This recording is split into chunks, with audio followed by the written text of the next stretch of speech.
Mr. President, I have 5:30. Okay. Like to welcome everybody to the regular school board meeting Thursday, August 8th.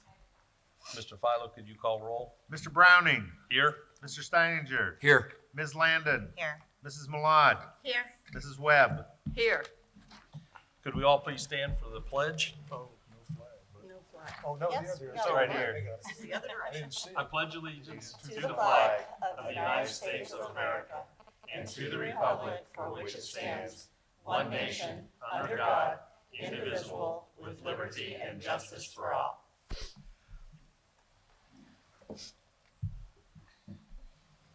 Next is to approve the agenda as presented. If I could get a motion in a second. So moved. Second. Okay. Mr. Philo? Ms. Landon, Yes. Mr. Steininger, Yay.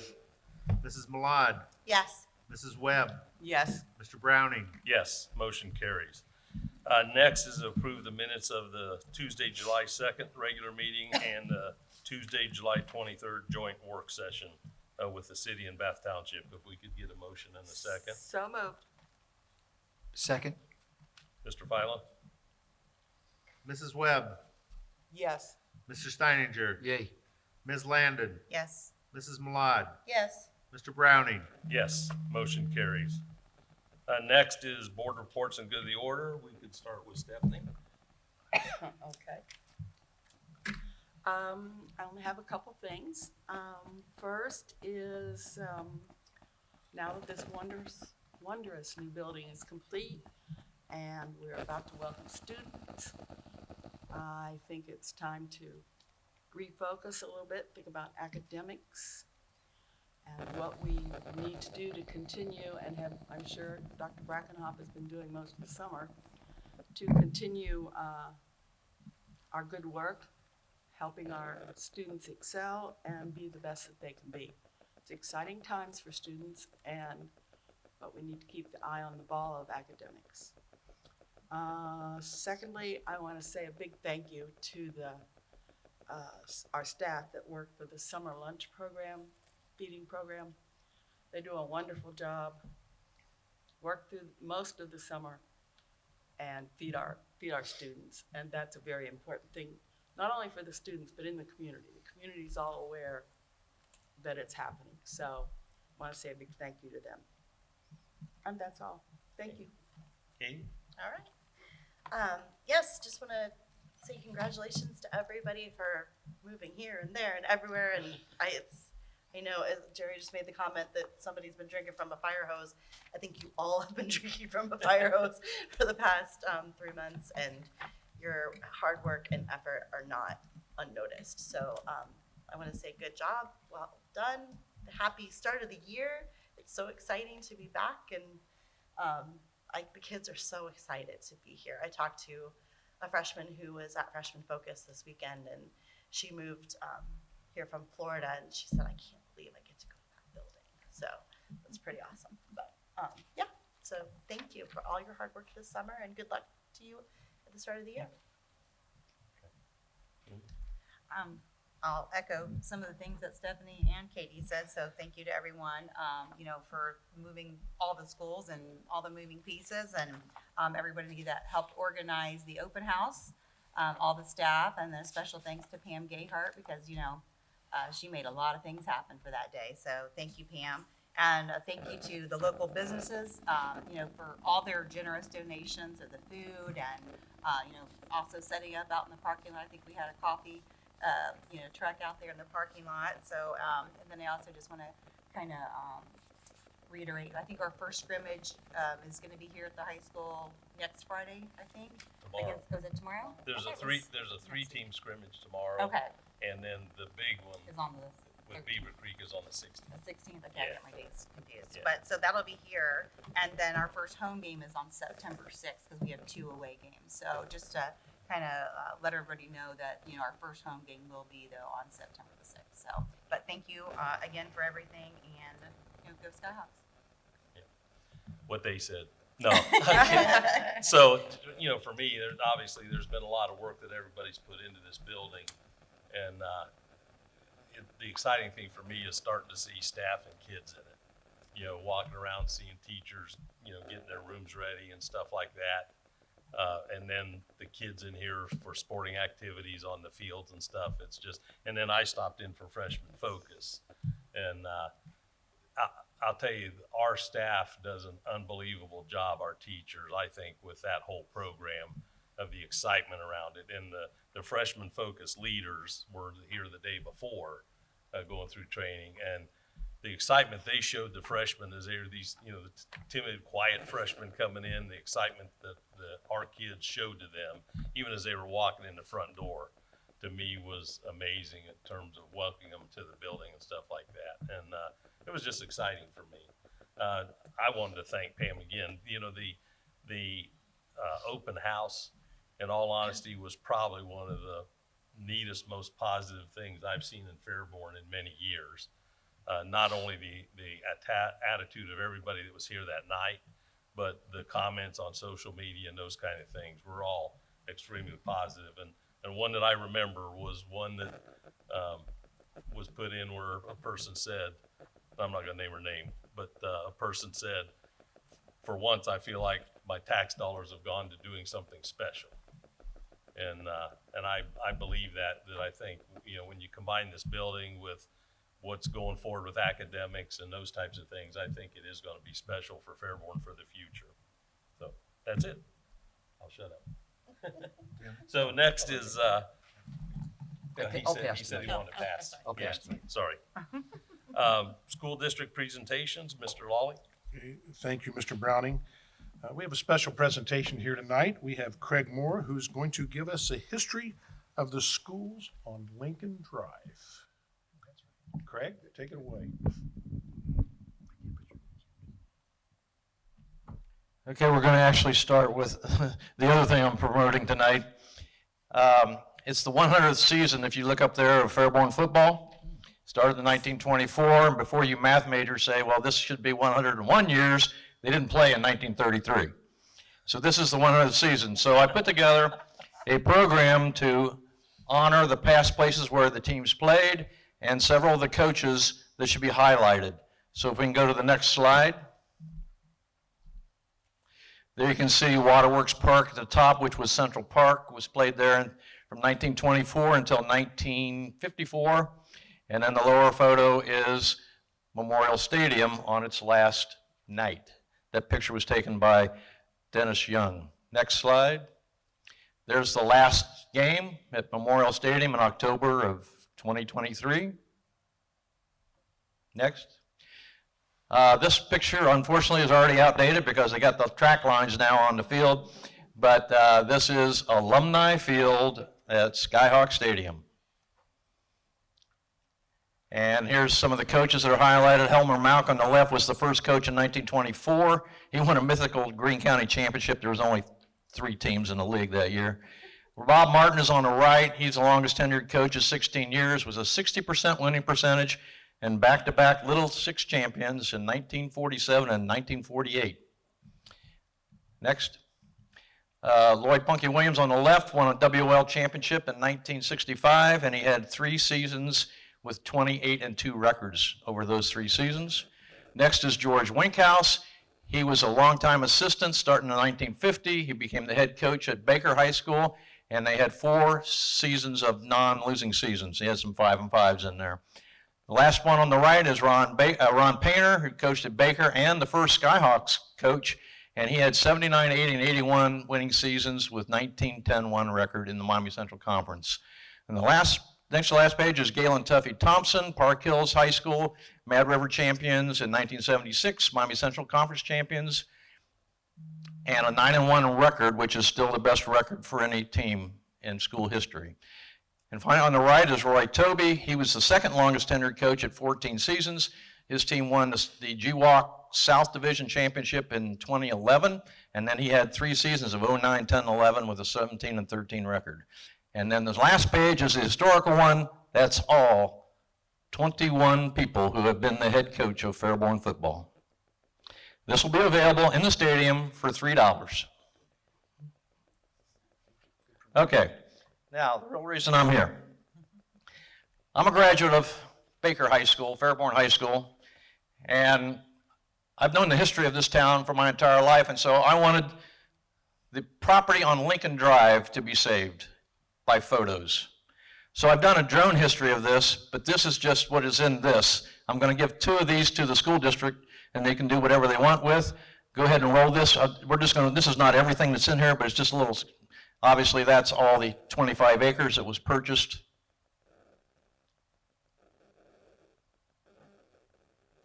It should move. There, this is the building it replaced on Central. It got too small because of the growth of Fairborn. They built the other school. This was the architect's drawing of the school. They want to have east up in the upper right corner and Fairborn High School's on the left. It was an L-shaped building.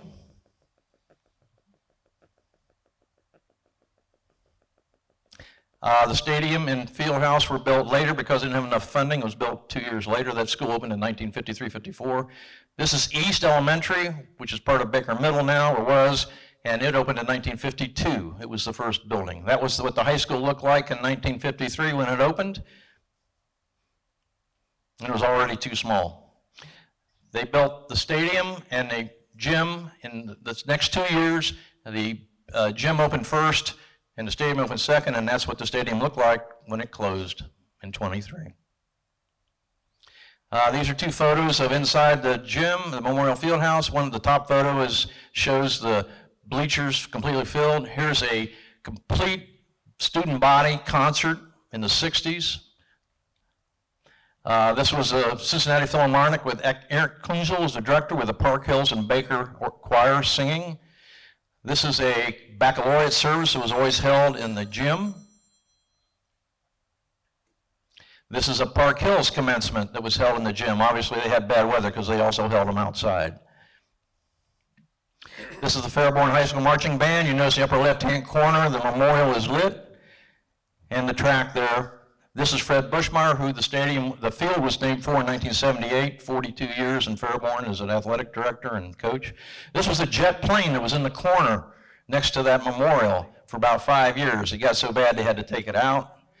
Top photo is the last picture of the final game, and those were the logos that were on the field. The top is a commencement. You can see how the crowd is even out on the field, 517 in that class. This is the band festival that was held for 17 years. That's the Park Hills Viking. This is the Fairborn Flyers, and you can see the number of bands that were there. At one time, they had over 40. This picture at the top shows how the construction made the rest of the school in 1958 a building, a square with a courtyard in the middle. That's Homer K. Baker, who was the superintendent who everything was named for. That's what Baker Junior High looked like when it was named Baker. That's the East Gym.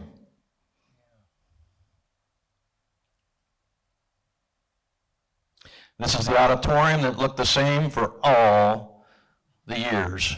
The wood seats were in there when I was there. They held lots of concerts in here. In particular, they had musicals during Fred Miller's era, 10 years, and it was highly attended, 3 nights for 10 straight years. Here's a picture of the musicals at the top, and the lower is Bob McMillan's choir when they started the tableaus for the Christmas season. And Dennis Young took this picture for me. Perfect sunset for the last years of Baker. So I'd like to present these 2 copies of this to the board for your use. Awesome. Thank you very much. I didn't believe Jerry about that plane. Yeah, I gotta I say, played on that plane. That's the first time I've seen it. I didn't believe it actually existed. What I didn't tell you is that We gotta go.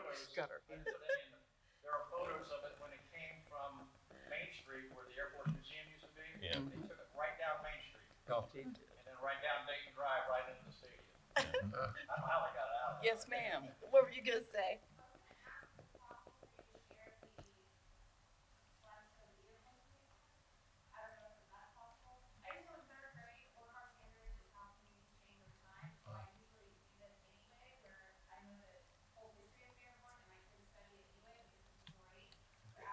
That would be really Yeah, cool. that would be So- cool. Yeah. They'll love the airplane. Yeah. Oh, my, Yeah. the jet. Oh, yeah, we climbed all over that thing. So That was the whole movement. The engines running, so you could climb the intakes and all the way through. I am working with the Historical Society, and we're gonna try to prepare materials for people. We don't wanna tell you how to do it, but we want to be a source for you. We have all kinds of photographs, information we'd like to. May not be correct this year, but we're willing to help out. But Mr. Moore, thank you. I didn't hear, can you share that with her, the electronic version? Oh, the electronic version? Yeah, isn't that what you wanted? The, Slideshow? Well, no. Well, I don't have an electronic version of this. Can you I share think, what was shown? the to you? file you just showed. Was a snippet of what's in there, Okay. okay? The electronic version that I have is a drone history of it, as a drone flies over. Okay? Perfect. Yeah. Hang on, can I just say one more thing? Yep, sure. Yeah. I forgot one more thing. Not knowing how to get this kind of stuff on a slide. The last 5 pages, if you don't want to go through the pictures part of this, is a timeline of the building. It covers everything. It even covers the prices, what they paid, that sort of thing. And don't be too contradictory of me, because when I went to the board sources, there was one price. I went to the newspaper, there was another price. So somewhere in between is correct. Okay. Mr. Moore, thank you very much. And also, I know we've said this before, but some of you may not be aware of this, but Mr. Moore was the go-between between us, the school board, and our donor. He graduated the same year. They stayed, I guess they were almost lifelong friends.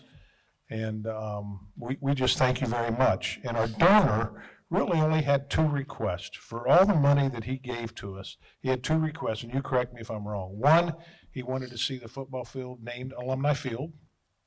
And 2, he wanted flyers, because he was a Fairborn Flyer, put somewhere on that field, which we have honored that. So we tied all the history together with the flyers, the Alumni Field. So Flyers, Vikings, and Skyhawks. So there you have it. Before he passed away, I had sent him, he had seen it. Yep, great. Okay, You might again, give thank you him very your much. Contact information? What? Yeah, do you want his contact information? Okay, thanks. Okay, with that, we will move on to facilities update.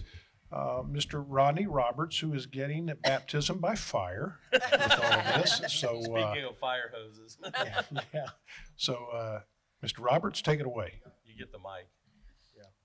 Yeah, we didn't tell you, you got to come up front. You have to use the microphone so it records, otherwise Emily yells at you. No singing, no dancing.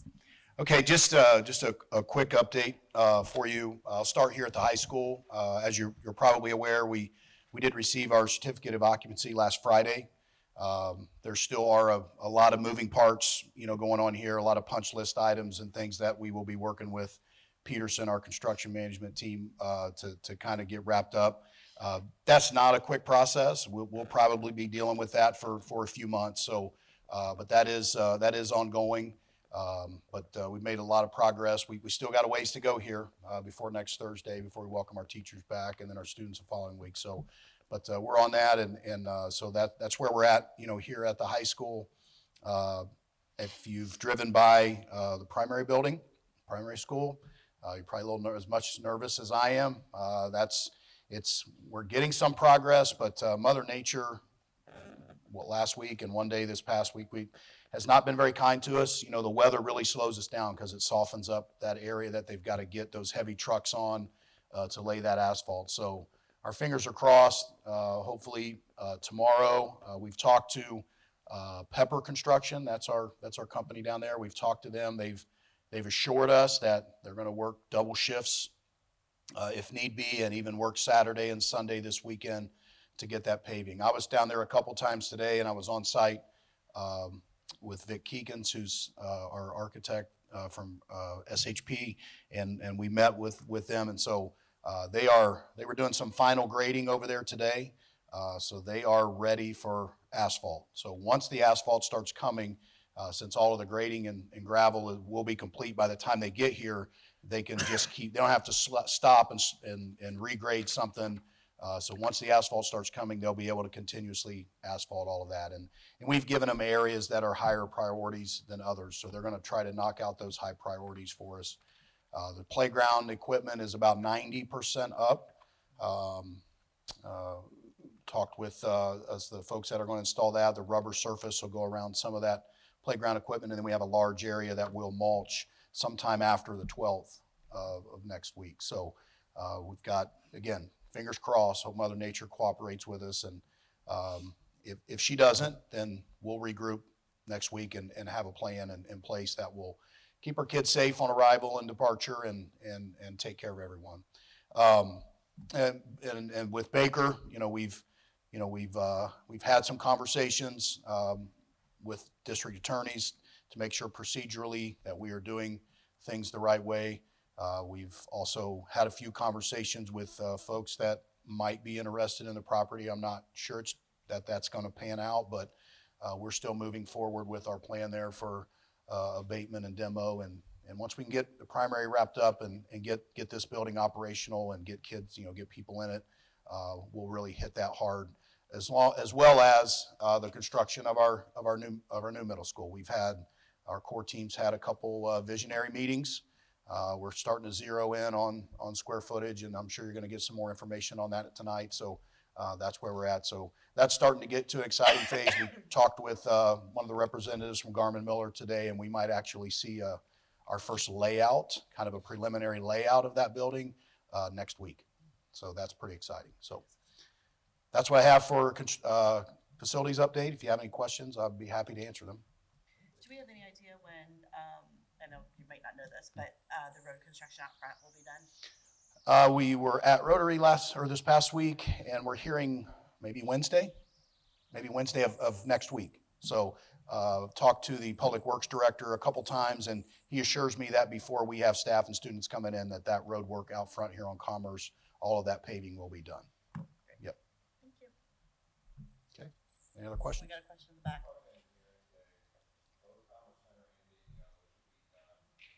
Yep. Dayton yellow too? Yep. Oh, thank God. We're all tired of that. Yeah.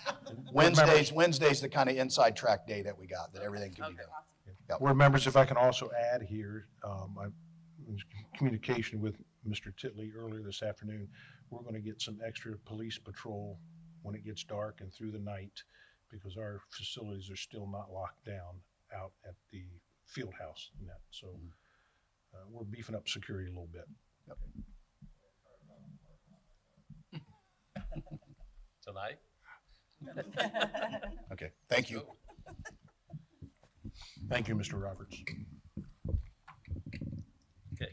Okay, next on the agenda is budget and finance. If we could get a motion in a second, then if there's any questions, we could. So moved. Second. Okay, are there any questions or comments on these two items? Okay, Mr. Philo? Ms. Landon, Yes. Mr. Steininger, Yay. Mrs. Malad, Yes. Mrs. Webb, Yes. Mr. Browning. Yes, motion carries. Next is administrative report, superintendent recommendations, and this goes all the way to the bottom of page 12. If we could get a motion in a second, then I wanted to make a couple comments. So moved. Second. Okay. If you look on page 9, under the resignations and retirements, we've got 3 bus drivers that have been with the district for a lot of years. And so I'm sure it's Christopher Mormon, Benita Regal, and Kermit Regal. And when you lose that much experience, they're going to sorely be missed. So we're doing a resolutions tribute for 27 years for Christopher, 37 years for Benita, and 35 years for Kermit. So I want to say thank you to them. Yeah, it's a long time. Amazing. So are there any questions or comments on any of the other items in this section? Okay, Mr. Philo? Mrs. Malad, Yes. Mrs. Webb, Yes. Ms. Landon, Yes. Mr. Steininger? Yay. Mr. Browning? Yes. Motion carries. So next is gifts and donations. So the first one is Joan Dautel, $1,000 for the turf fund. Next is Flo Cricky for $500 for the turf fund. And then JKLM franchises for opening day donations for $102.98. And like always, we really, really appreciate the gifts and donations to the school district. So with that, it's a work session, right?